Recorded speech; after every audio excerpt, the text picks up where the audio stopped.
This podcast is brought to you by Optimizer's Mass Zines product.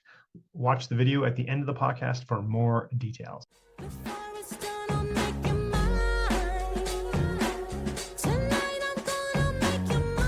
Welcome to the Deepak Saini Show.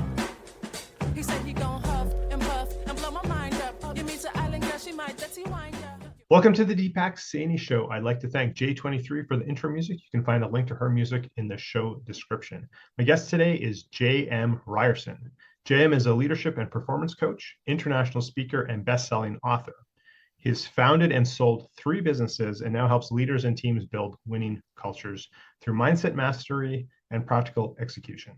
J.M. is a co-founder and CEO of Let's Go Win and host of the Let's Go Win podcast, where he empowers professionals to win from within, at work, and at home. J.M., welcome to the Deepak Saini Show. Deepak, thanks for having me, brother. I appreciate it. Good to be with you, man. Yeah, awesome. I appreciate you accepting the invitation. We haven't been really talking, just we hit the record button. We've never really talked or met before, so I appreciate that. I like to start off with kind of my standard question. You can take this wherever you want to go. You've obviously, we just read in the bio, a lot of success in your life, author, all these sorts of things. You were telling me beforehand, you played, sports. Just lead the audience, kind of what got you to where you're at today. And you can go feel free to go as far back as you want or not. What kind of brought us to where you're at today? Yeah, ultimately I graduated college, ended up in California somehow. About 3.5 years into corporate world, I realized I didn't like people telling me where to be and how much money I could make. Well, that's not a great fit if you're going to go down that road. So I ended up getting really into my first thing of being an entrepreneur. And so I built and sold 3 companies in the financial service world. During that time of the third company, I started writing my first book for my kids. My wife and I have 19 and 16-year-old sons, called Let's Go Win, Keys to Living Your Best Life. I never planned on publishing it. It was just going to be for my kids. But the woman I was working with said, gosh, you're selfish if you only share this with 2 people. All right, cool. So we did. And that's what Let's Go Win, that's how it started. And so the whole idea of Let's Go Win is to inspire people to live their best lives. And there's been several iterations throughout, but the main idea is always to help inspire people, whether that's in business, in their personal life. And typically people hire me to help them increase their revenue in business. That's how I make my money. But, I coach people on all sorts of things, whether it's personal or professional growth, because they're kind of tied together. You're one human being, you're having 100%. Problems personally, it's going to probably show up in your professional life. So, every day I get to work with people on, supporting their goals and their dreams. And it's pretty amazing. Awesome. I love that. And we share some similarities there, and we can talk about that maybe later on or offline for sure. But I always like to ask too, it's never, a straight line to our successes, right? It certainly wasn't for me. I'm sure it has not for you. So I'd love to ask, what are some of the biggest lessons you learned from past struggles or a particular struggle? Vulnerability, excuse me, my voice. Vulnerability is probably the number one thing I learned as a leader. So my second company, I remember always trying to look a certain way, sound a certain way, 3-button suit, all buttoned up. And I even acted that way. That's not who I am, man. I'm a kid from Montana that wears jeans and a t-shirt, and I'm just me. This is who it is. And I wasn't being that way. I wasn't truly being my authentic self. Well, as I told you, sometimes when you're not showing up professionally as your best version, maybe not personally either, my wife and I, we literally were separated for a year during that time. Now, we've been married 20 years in total, but there was 1 year where we literally were separated for a year. And I say that because I see people going through these struggles all the time where they're not able to show up as their authentic self. And now their relationships are suffering, their health is suffering. I was that guy. I was almost 300 pounds at the time. And I wasn't in a great place in my relationships, in my health. Business, we were doing well. Financially, everything was rolling, but I wasn't happy.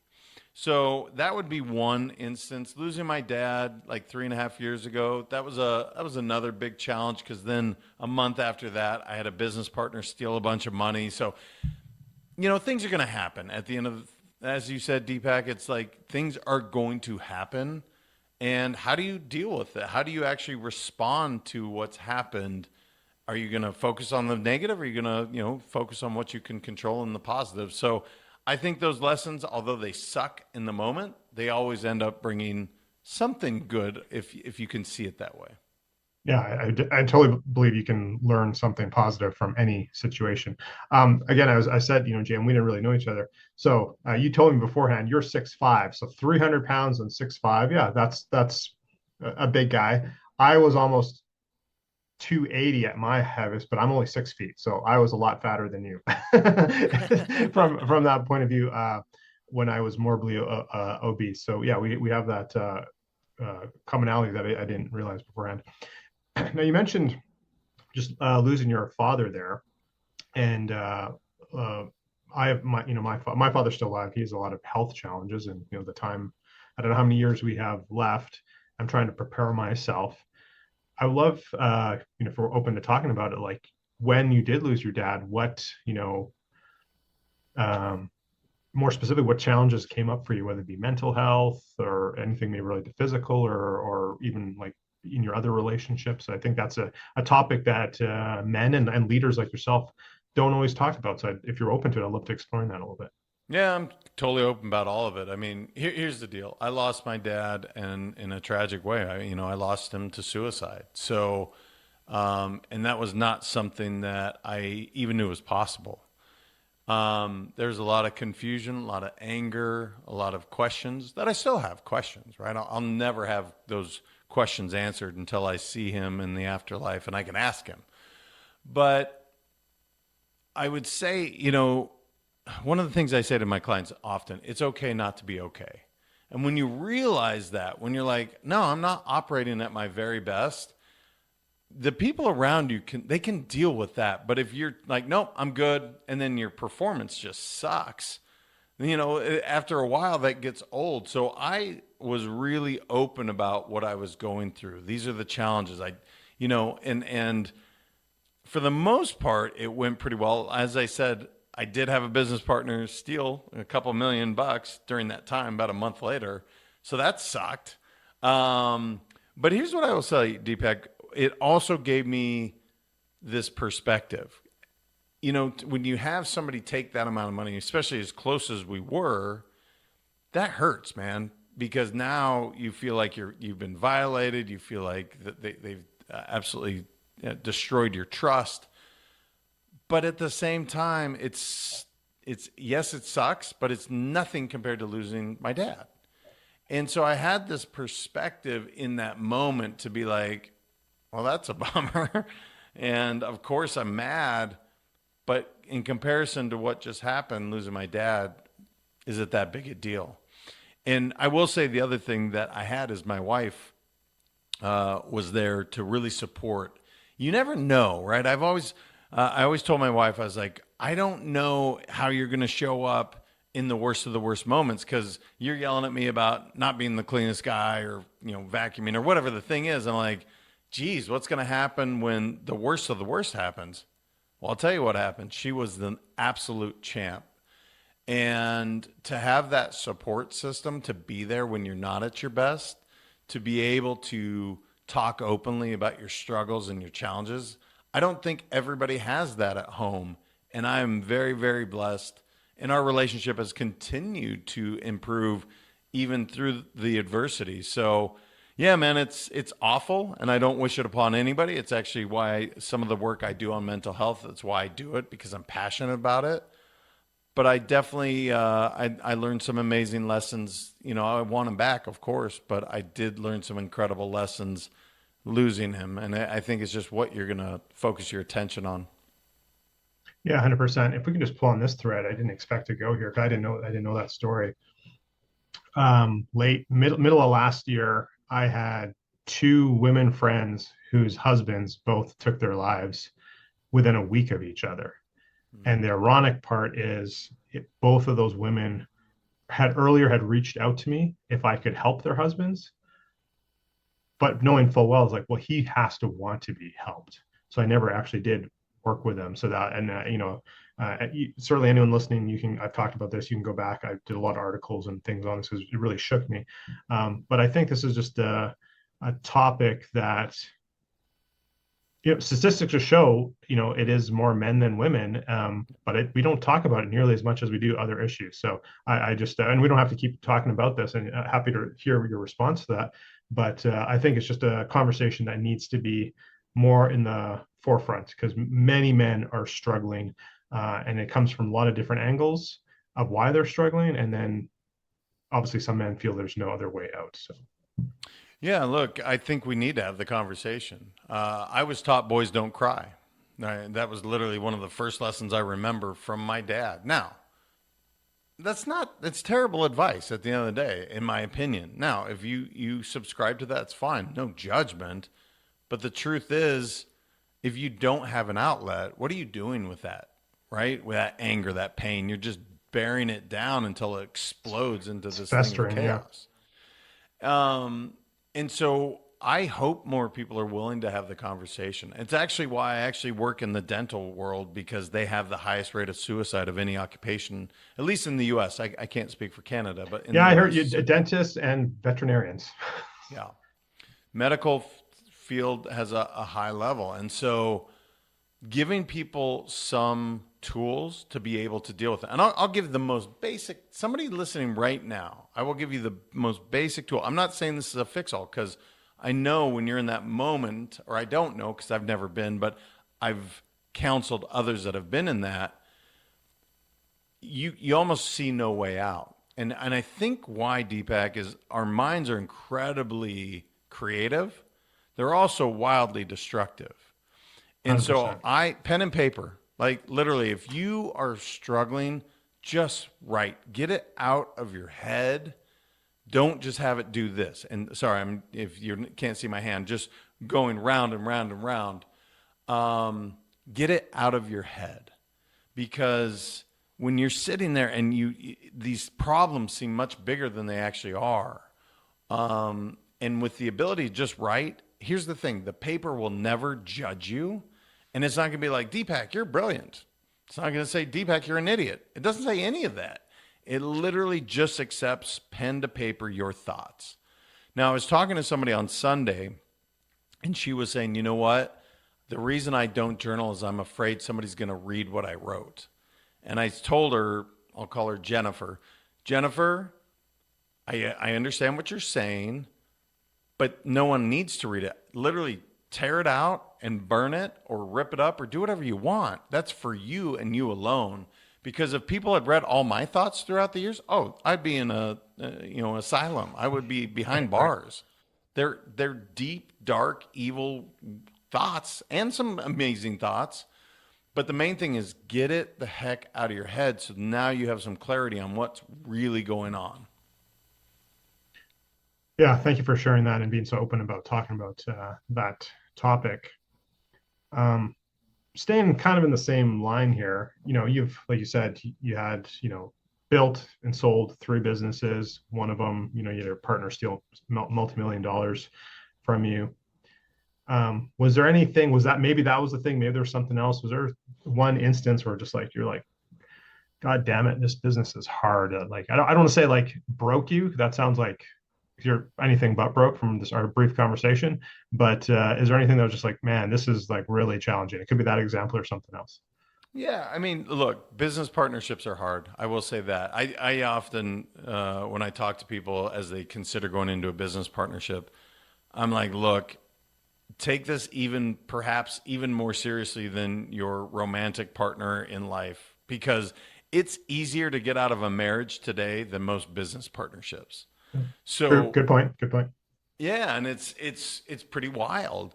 So it's one of those things that you want to really do your homework and vet these people out. Now, I say all that also saying the person that stole that money, we were best friends for 10 years, went on family vacations together. My kids stayed at their house and his kids stayed at mine. So you can only vet out so far. And But what I would say, business partnerships would probably, to your question, that would probably be the hardest thing. I mean, I went through 2008 and 9 and 10. That was hard, right? Like a lot of companies, a lot of other people. I lost a ton of money too. We started a mortgage company in 2008. Oh, So that definitely failed. And I have some funny stories around that, but I guess what I would say is, it really depends on what you're going to focus on because there's always going to be distractions. There's always going to be outside influences that you don't have control over. Where are you putting your energy? On the problems or on some of the good stuff? And no matter all the bad things that have happened, there's so many more amazing things that offset all of that. And I wouldn't change any of it. I love the challenge. And when it's too good, honestly, that's sometimes when I got in trouble too. It's like, it's way too easy and too good. You want that challenge as an entrepreneur, I think. So I don't know, man. There's always good and there's always bad, but I've loved the ride. I love the challenge. So yeah, I don't really believe in regret. So there's definitely challenges though. yeah, we have that similarity. I don't really believe in regret either. It's also, it was a learning experience for sure. Since you brought it up, and I'm kind of curious because I obviously went through that. I mean, I was corporate at that time, not an entrepreneur. But yeah, what's one hilarious you used the word funny story from that mortgage business during that time? So after our first quarter, my business partner, his name's Rich, for 17 years we were business partners, 3 companies. We go through the first quarter and I'm sitting in my office and it's clear as day, almost like it happened. But this literally happened, gosh, almost 18 years ago now. Man, that's crazy. But anyway, I'm sitting in my office and Rich comes in and he goes, dude, I got good news and I got bad news. What do you want first? Well, I'm a good news kind of guy. So I'm like, yeah, man, give me the good news. He goes, we created 714 loans in the first quarter. This is our first quarter in business, not knowing this industry. Well, if you start doing the math on what it was, I mean, that's sitting on a beach drinking Mai Tais type of money that he's talking about. And I'm like, dude, that's incredible. What's the bad news? And he goes, we funded 9. Well, right then and there, we're out of business. Like we are shut down. Our overhead is way out of control. We bought a building. So in that moment, we literally lost, I don't know, $1.5 million or so in that range because the building was going to be gone. We certainly had a lot of payroll that we had to take care of. And what I loved about it now, as I look back, it wasn't funny in the moment. I mean, my God, it was like your heart dropped and you're like, what are you talking about? He was so calm. He's like, want to go to the bar? And I'm like, yeah, dude. And that's where we ended up going to the Beach Hut Deli in Sacramento, California, playing, what was the golf shoot? Golden Tee. And we ended up playing Golden Tee, drinking beers. But it's just, I guess what I learned in that moment is it really is how you respond. There's nothing we can do about it. It's not like we did anything wrong. We created an amazing thing, but outside circumstance kind of shut down all of these loans. So it was like, all right, we can whine about it or we can go have a beer and talk it out and get up the next day and do it again. So it's funny now. I'm sure in the moment I wasn't laughing. Right. Yeah. But I remember how calm he was. And that was that's something I've always kind of tried to apply. No matter how bad it is, it's probably not as bad as you think it is. And it's probably not as good as you think it is. 100%. And it's those extremes. It's never ever that. It's always somewhere in the middle there. Obviously, vast career. Started corporate, have your own businesses, and now kind of doing coaching. How is success differ for you? How do you define success differently now than say in the past? I'm way more clear on what success means to me. Had you asked me at that age, because I mean, the first time I made 7 figures in a year, I was 27 years old. So I was pretty young. And I felt like that was success. Now, mind you, so 27, I think like 3 or 4 years later, still making the money, but I've told you my marriage literally is falling apart, and I'm really fat and unhealthy at that time. And so, yeah, it's just, I've lost my train of thought for a moment, but I guess what I would say is that I lost my train of thoughts, Deepak. I'm so sorry. So I don't No, know. no worries. So how you define success earlier in your Oh, life compared to yes. now? So I felt like I had success because I was making all this money, right? That was success early.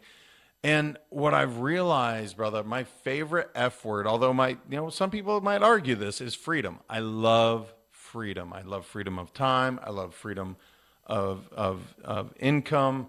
That is to me success. But that's not how I would have defined it as a 27 or 30-year-old kid. I would have defined it as, how much money you made, how many accolades, your title. And what I've realized, at least for me, that's not success. Success for me is having my family, having the freedom to be with my wife and my kids. And I think the older and especially as now I have a sophomore in college who's no longer under my roof all the time because he's away, I want those moments back where I can spend more time with him. So again, the freedom to go visit him is that much more important. That's how I would define success today. But had you asked that 27 or 30-year-old kid, it would have been a far different answer. And so I'm not saying it was wrong back then. It was just, I think I'm way more clear on what really matters to me. Yeah, we were very similar in that sense. I was the same. I was, doing the corporate thing, just trying to get that next title, that next promotion, the accolades, like you said, till I lost my health, and then none of that mattered.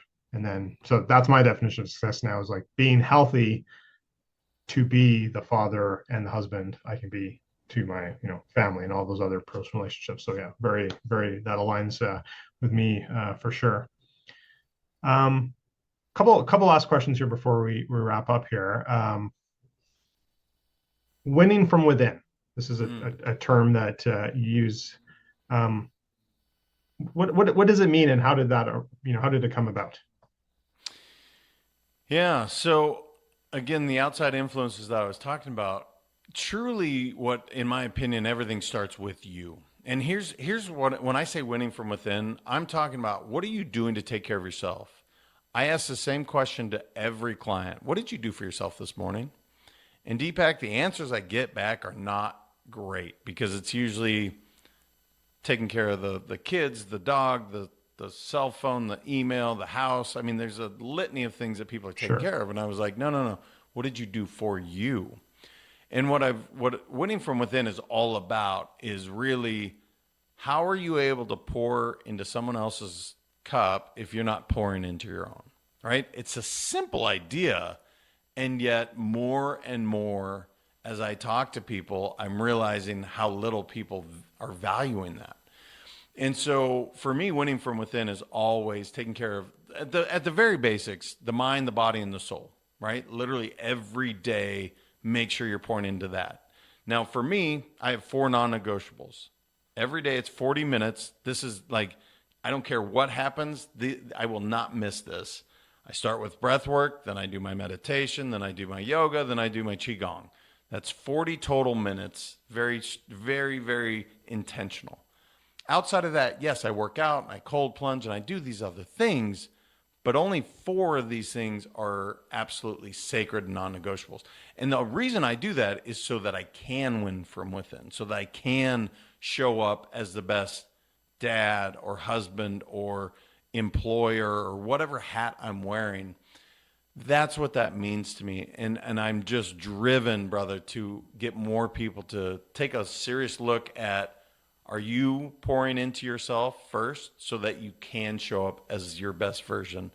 And unfortunately, that's just not happening near as much as I would like. So it's something I'm passionate about, and I because of the mental health, because of physical health, because health is your wealth, as you kind of mentioned. That's exactly my belief as well. So that's what I believe winning from within is all about. I love that. Yes, same sentiment. I've said this a million times too. Some people will, kind of, I don't know if criticize is the right word, but because I put myself first. To use your term, win from within so that I can be, like you just said, be the husband I want to be the father I want to be the business owner I want to be the leader I want to be. I have to take care of myself because I know what it's like when I didn't. So thank you for teeing that up. And you already answered one of my next questions. I love when a guest does that or just goes ahead without even knowing and answers the next question, because that was going to be what are some of your non-negotiables? So let me ask you this question. You kind of at the beginning mentioned like that first book was really just for your kids, and then your publisher or whomever was like, hey, like you're doing a disservice. And you've written 3 books. So this next question here is a little bit from a selfish point of view, because I am writing. I've been international best-selling author 2 times over in collaborative books, and I'm writing my first standalone book here in 2026. I'm sure we could talk all day about this, but like in a minute or two, like what's the biggest lesson you learned about writing a book, something that I could like take away? You know what I would say is really have clarity on why you're writing the book, which sounds so crazy. Like, of course, if you're going to spend this amount of time and energy and resources, you should really be clear. My third book, I wasn't that clear. Honestly, I was just kind of writing out of this passion. Now, it ended up, I like how it all shook out, but I want to always be very, very intentional and clear on why I'm writing this book. How's this going to serve? What's it going to do? Why is it so important that you do this and enjoy that process? I really enjoyed the first book writing process. The second one was pretty easy because it's not to call it a book. It's 11 pages and the rest is really a journal so it was so clients could work with me. The third book, I think what happened, I was clear in the beginning and then my dad died and I was like right in the middle of this writing. And so it felt so fragmented. And so I didn't really enjoy writing the third book. I'm glad it was done. I'm glad, I'm proud of the finished product, but if I could go back, and whenever I do write my next one, when my wife allows me to, because she hates what I'm writing, I just want to really enjoy every bit of it, because I think it can be extremely therapeutic if we allow it to, instead of it being a task or a chore, just the next thing we have to get done. Okay. Yeah, I was going to say that was going to be my next question. Now, when's the next book coming out? And I assume, and I think it's a good time to just for the audience, we'll have all of JM's like links there where you can purchase his books. They'll all be in the show notes, so you'll find them all there. As we kind of slowly come to a close here, what is if you could go back in time to whatever age you choose and you'd like give advice to your younger self. What would you say? I would say be open, learn from those that came before you far more than you did. I remember it, and I'll keep this brief, but I remember it about 27, 28, 29. I remember saying something so silly. I said, I don't need any other friends. There's 8 billion people in the world, and I said that at some point. Like, how ridiculous that sounds today. And I guess the point is, as much as I pride myself on having a growth mindset today, there were times that I shut that off a little bit because I am the master of my own domain, or this little, somehow I had reached this level of success that in this very small way. There's so much to explore in this world. I would just tell that 18, that 25, that 32-year-old, stay open and learn from those that came before you. And I'm really actively seeking that now. I love learning from people that are older than me or younger, their life experience. That's why I love doing these podcasts. So that would be the advice I would give myself. Yeah, I love that specifically. I think it's important. It's great to have your peer group, and from a age or lifestyle or family dynamic point of view, that's important. But I think I love also like hanging out with people who've been there, done that in whatever field it may be, or fields I don't know about. So I can learn from people who have a ton of wisdom. But I also love, not only just my kids or like their friends, but also people that are younger, because they have just like fresher ideas, a different perspective. They, don't even know about, the 2008 financial crisis. Like they weren't even born yet. Like they're just bringing a different dynamic and energy. So I love, spanning, all those, for the people I surround myself with. I find it energizing. I'm sure you do as well. As we wrap up here, Jam, what is one, last words of wisdom or golden nuggets, if you will, that you love, to leave with the audience today who's listening? I used to say show up as you. That was one of the things, it was like a tagline. One of my marketing firms, like, this seems important to you. And it still is. When I say show up as you, take off the masks. And I talk about that in the first book. Like, masks are meant for parties. They're not meant for everyday life. Just take them off, man. Be you. It's so much easier than trying to look or sound a different, like somebody that you're not. I think the more that we can do that, the more that we're able to create this incredible, whatever you're trying to create, instead of trying to act or look or be a certain way. So show up as yourself. Just show up. Be comfortable with that. You're an amazing person the way you are. Celebrate that, individuality, that uniqueness that you are. I wish throughout that had always been my path. It wasn't. That's cool. But it's certainly what I'm teaching my kids is like, you're amazing, you're beautiful, you're incredible. Celebrate that. And I hope more people can do that. Yeah, I'm going to add this commentary on. You would think that younger people, teenagers trying to find their way, find their place in the world, and they do. We put up masks, right? I did as well, and I still do, I'm sure. And if I really think about it, but as I meet a lot of people, do tons of networking, talk to people on podcasts like this, or I'm a guest, or what have you. I'm actually surprised sometimes how people who are in their like 40s, 50s, 60s are still wearing these blatant and maybe I have a better filter now and a better gauge for that. But I'm just like, dude, like it is so obvious you're not being honest with yourself, or like it's so blatant, like I can see it, and maybe I fine-tune those goggles for that. But I'm actually surprised that like people in that age are just wearing so many masks still. I don't know if you have any comments on that. No, I mean, I agree. I want people to be able to celebrate their individuality. That's who I want. When we get into conversation, the faster we can get past the niceties and the just, surface level stuff, that's when we actually can connect. And the more that people can take off the mask and just be, I think the faster you can go, this is my people. Like this is my tribe. Or, you know what? I don't really want to be around that person. Not that they're bad. It's just not my group. I just think there's so much less challenge when we can do that. And it's more fulfilling and rewarding. So, yeah, I agree with you, Deepak. I see it all the time, and I try not to say I feel sorry for them because I don't want to feel sorrow. I don't want to feel sorry for them, but I hope my dream and hope for them is that they can feel empowered to just take that mask off and just be, because that is truly the most powerful way they can show up. Yeah, 100%. 100%. I love that sentiment. And that's probably a good way to sign off for today. So, James, I want to thank you for being a guest on the Deepak Saini Show. Really appreciate you being a part of it. I'm going to throw it to J23, who's going to guide us out with some music. Also, don't forget to check out today's show sponsor. That'll be at the end here. And again, thanks for listening to the Deepak Saini Show. Remember, exceptional results for the exceptional you. Until next time. Thanks, Jam. Thank you. Today's podcast sponsor is Bioptimizers, particularly their Mass Zymes product here. I use this every time I have a protein-rich meal or a dairy-rich meal.